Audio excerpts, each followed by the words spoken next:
Et tout de suite, vous avez rendez-vous avec les 4V. Bonjour Guillaume Daré. Bonjour. Vous recevez ce matin Hervé Morin. Absolument, Hervé Morin qui va nous dire comment ça se passe entre l'État et les collectivités locales.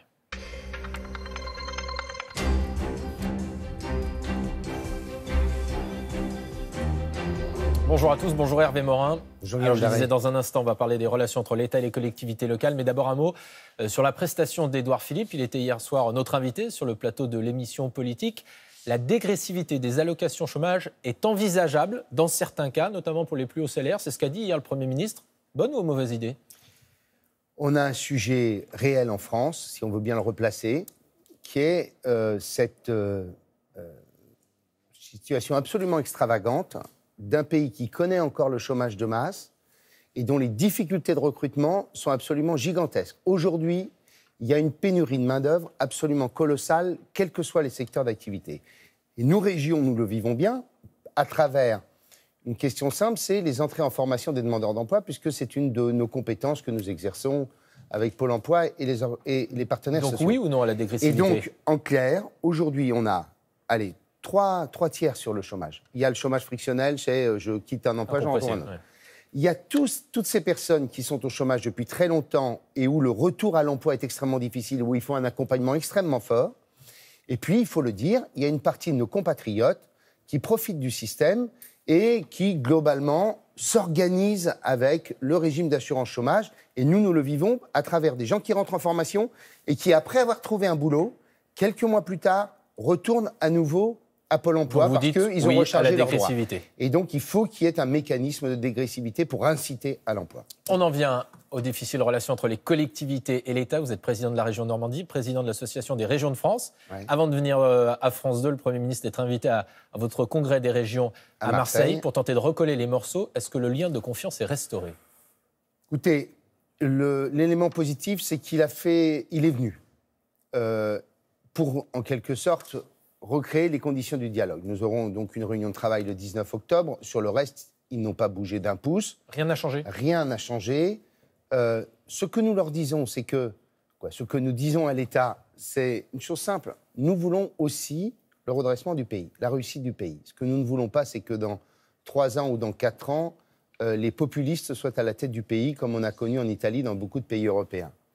Et donc, face à ça, il y a 2 solutions. La première, c'est un État qui écoute, un État qui nous associe sur les champs de compétences qui sont les nôtres. Quand il s'agit de justice, de police, de défense politique étrangère, de grandes décisions sur la fiscalité, c'est l'histoire de l'État. Et l'autre Mais solution ? sur le reste, où nous avons des compétences massives, où nous sommes les premiers à investir, je vous rappelle, pour que nos compatriotes aient en tête les chiffres, 58 milliards d'euros d'investissement dans les collectivités, 8 milliards pour l'État. Donc on ne peut pas faire sans nous. Mais aujourd'hui, Et donc vous sentez... nous disons au Premier ministre, associez-nous là où les sujets sont les nôtres.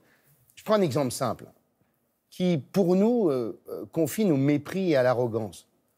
On a un ministre de la fonction publique qui dit les collectivités, il faut que les fonctionnaires territoriaux travaillent 35 heures par semaine. Le gouvernement souhaiterait augmenter le temps de travail des fonctionnaires territoriaux. Alors, on lui dit d'abord, excuse-moi, mais on l'a fait. Moi, j'ai repassé l'ensemble des collaborateurs de la région Normandie à 35 heures avec la fusion. Selon la Cour des comptes, ce serait le cas de seulement 20% des fonctionnaires territoriaux. Deuxièmement, il faut aussi dire qu'il y a beaucoup de fonctionnaires territoriaux qui travaillent beaucoup plus de 35 heures par semaine.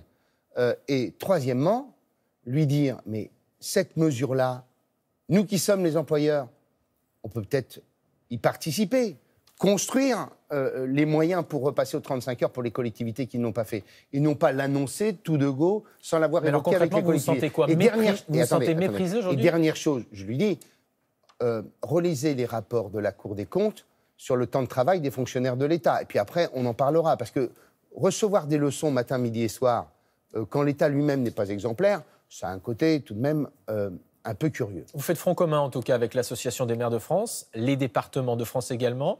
C'est quoi la prochaine étape ? Vous allez continuer ce travail commun ? Il faut tout de même comprendre que c'est la première fois que communes, départements et régions sont toutes ensemble pour dire au gouvernement changer de méthode. Tous les pays européens, tous les pays qui réussissent sont des pays décentralisés ou fédéraux. Ce sont des pays où il y a de la proximité, parce que la question, c'est celle de la proximité, de l'exercice du pouvoir avec nos compatriotes, pour prendre la mesure la plus fine et la plus adaptée en fonction des territoires et des populations auxquelles on s'adresse. Donc on leur dit, ayez cette gouvernance-là, qui est une gouvernance moderne, Vous allez poursuivre ce travail en commun avec les départements et les... Et donc, nous avons décidé avec François Baron et Dominique Bussereau quelque chose de simple. On va faire des assises de la décentralisation, des états généraux de la décentralisation, et nous allons faire 13 réunions dans les 13 régions métropolitaines, maires, conseillers départementaux et conseillers régionaux, pour bâtir ce que le président de la République lui-même avait appelé durant sa campagne et au début de son mandat, le pacte girondin. En clair, comment doit-on construire une gouvernance publique efficace pour que le pays réussisse? C'est aussi simple que ça. La conférence des territoires, qui est l'instance de dialogue entre les territoires et l'État, à une nouvelle réunion mi-octobre, vous y irez pas? On va d'abord rencontrer le Premier ministre le 19, et après, on verra un peu en fonction des réponses qui nous sont apportées. Comment vous décririez finalement cette relation aujourd'hui qu'entretiennent Emmanuel Macron et Édouard Philippe avec les collectivités territoriales? Quand on vous entend, c'est quoi? C'est du mépris?